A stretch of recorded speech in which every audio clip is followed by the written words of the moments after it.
अडानी का भ्रष्टाचार जो पिछले 3-4 दिनों से काफी चर्चा में है। और यह भ्रष्टाचार क्या है? अडानी जो नरेंद्र मोदी जी के करीबी मित्र माने जाते हैं, जिनको मोदी सरकार ने पोर्ट दे दिया, एयरपोर्ट दे दिया, माइनिंग दे दी, जिसको मोदी सरकार ने सीमेंट की फैक्ट्रियां दे दी, जिसको मोदी सरकार ने बिजली के ठेके दे दिए, पानी के ठेके दे दिए, यानी कि सब कुछ उसके नाम पर नीलाम करते जा रहे हैं। उस अडानी ने एक ऐसा फाइनेंशियल फ्रॉड किया, एक ऐसा वित्तीय भ्रष्टाचार किया है जिसको आप सुनेंगे तो हैरान हो जाएंगे।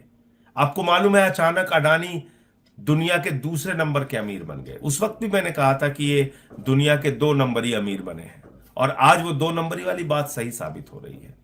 अब उनका जो अमीरों की सूची में उनका नंबर है वो लगातार गिर रहा है, वो 8वें नंबर पे पहुंच चुके हैं, क्योंकि झूठ का पहाड़ उन्होंने खड़ा किया था, क्योंकि भ्रष्टाचार की बुनियाद पर वो अमीर बने थे।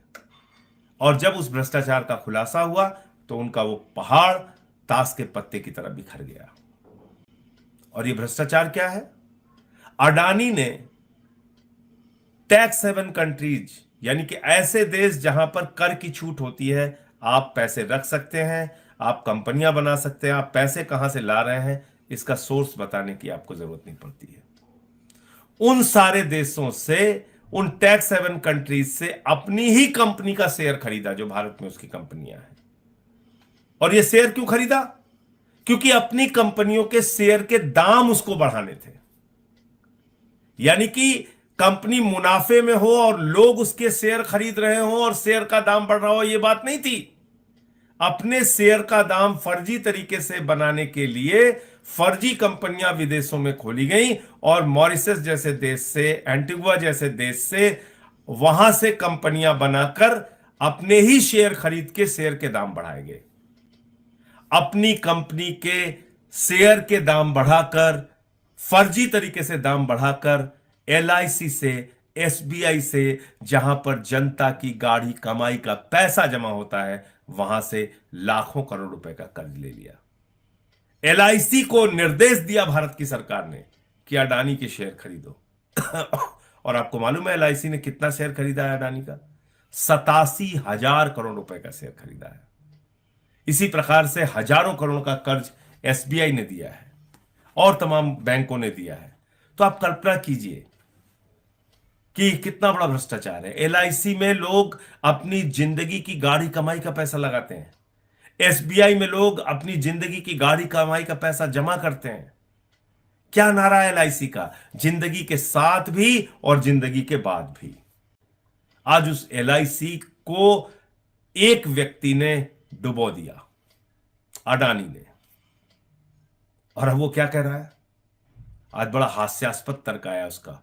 उसने कहा हिंडनबर्ग की रिपोर्ट राष्ट्रवाद पे हमला है। अब आप देखिए मजेदार बात, हिंडनबर्ग 2017 से लेकर अब तक 16 कंपनियों के फाइनेंशियल फ्रॉड को उजागर कर चुका है। 16 कंपनियों के फाइनेंशियल वित्तीय भ्रष्टाचार को उजागर कर चुका है। उसमें अमेरिका की भी कंपनी है तो फिर उसने अमेरिका पे भी हमला कर दिया। उसमें चाइना की भी कंपनी है तो उसने चाइना पे भी हमला कर दिया। उसमें जापान की भी कंपनी है तो उसने जापान पे भी हमला कर दिया। अरे अपने भ्रष्टाचार पे जवाब दो ना, उसमें तो जवाब दे नहीं रही हो कि तुमने फर्जी कंपनियां क्यों बनाई और अपने ही शेयर क्यों खरीदे और शेयर के दाम ओवर वैल्यू करके बैंकों से लाखों करोड़ रुपए का लोन क्यों लिया, जनता की गाढ़ी कमाई का पैसा डुबोया क्यों?